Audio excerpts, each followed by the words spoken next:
Hi, I'm Brennan. I'll be the nurse. Hi, I'm Destiny and I'll be the patient.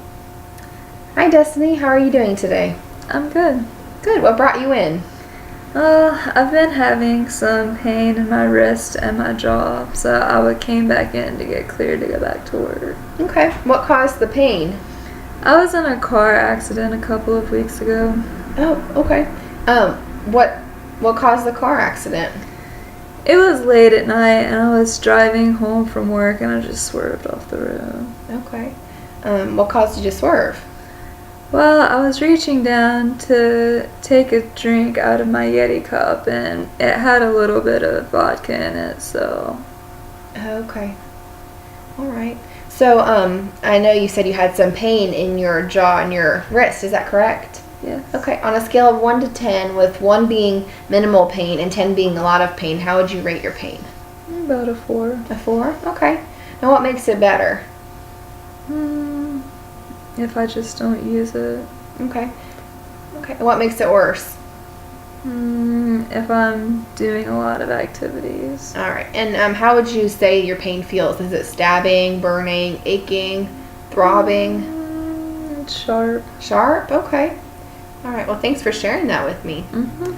So I noticed when I was taking a look at your vital signs before you came in, your heart rate was a little bit elevated. It was 130 beats per minute, which is a little bit fast. And then your blood pressure was 168/98. Have you been having problems with high blood pressure? No. No? Okay.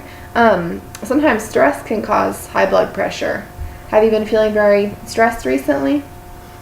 A little. Okay. So I know that you said that you were drinking a little bit while you were driving, and that's what caused the accident. Is that correct? Right. All right. Well, do you mind if we talk a little bit more about your alcohol use? Sure. Okay. So, how much are you currently drinking?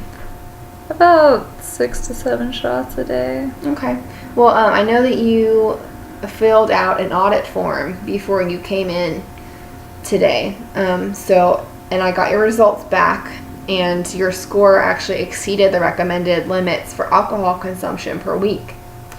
And so I have this little chart here, and it says that women are only supposed to have 7 drinks per week or 3 drinks per occasion. Okay, and you were just saying that you have, 6 or 7 shots per day? Right. Okay, so that's exceeding the recommended limits. I see. Mm-hmm. So what do you think about this information?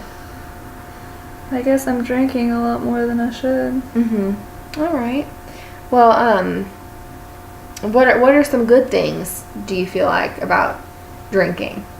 It just helps me not to focus on my problems so much, decreases my stress. Okay. And what are some bad things that you've noticed about your drinking habits?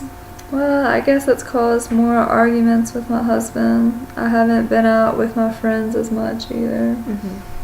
Now, do you see a connection between your drinking habits, the increased drinking habits, and the loss of contact with your friends and the arguments with your husband? A little, I guess. Okay. All right. And also, I also noticed that your BMI today, it's gone down a little bit from 19, now it's 17.5. Do you feel like you've been consuming enough food recently? I don't eat as much anymore. Okay. So are you feeling that more with alcohol, or are you just not eating or drinking very much? I just mostly drink alcohol. Okay. All right.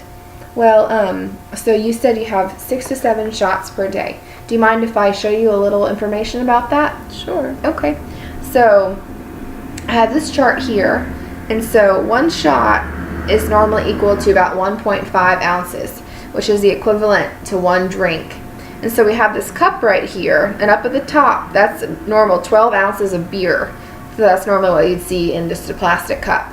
But the shots are all the way down here at the bottom, and it just fills up just a little bit of the cup. So when you're drinking about 6 or 7 shots per day, that's not even an entire 12 ounce quite yet. But it's more than just 1 drink compared to the beer. I see. You see? All right. Well, have you ever considered changing your drinking habits? I haven't really thought about it. Okay. Now, on a scale of 0 to 10, with 0 being not ready for change and 10 being you're ready for a change, where do you think you'd rate yourself? Maybe about a 3. Okay, a 3, that's great. So now what would make you say a 3 and not a 2? Well, drinking is not good for me. Maybe me and my husband would get along a little better. Okay, well that's a great start. So now, do you feel like you have very much support from your loved ones about quitting your alcohol use? Not really, not right now. Not right now. All right. Well, can I educate you a little bit about other resources that you might be able to use to get support? Sure. Okay, well, there are hotlines. There's some support groups like Alcoholics Anonymous that can help decrease the amount of alcohol that you use and help you improve your day-to-day function without alcohol use. And I can give you some information and pamphlets about that. Okay. Okay.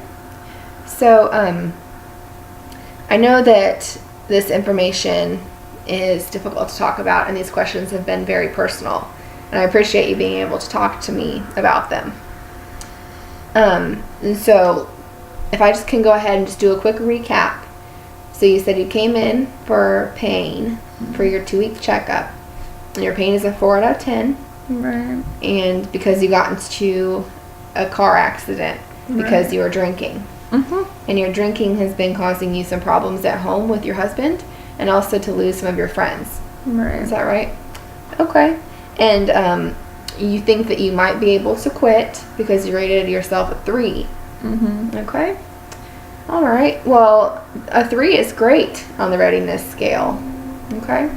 So, have you ever tried to decrease your stress level in other ways besides alcohol, such as yoga or deep breathing? Not really. Not really. Would you like me to teach you about them? Sure. Okay. So there's something called square breathing that you can do.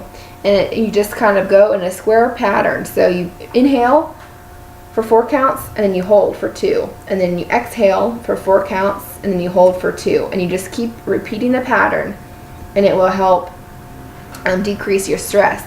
And since your heart rate and your blood pressure were a little bit higher earlier, that could also help decrease your stress level to bring those numbers down. And then yoga is also something else that you can do to just relax your mind and your body to kind of decrease your heart rate and your blood pressure and also help you deal with stress. Okay? Now, let's try to come up with a goal for you to cut back on your alcohol use. What do you think a good goal would be? I don't know. Maybe I could drink 5 drinks instead of 7 drinks. Okay, that sounds like a good place to start. Okay, so what we can do is we can follow up in about a month and we can see how your goal is going. Does that sound all right? Sounds good. All right. Well, thank you for your time. Thank you.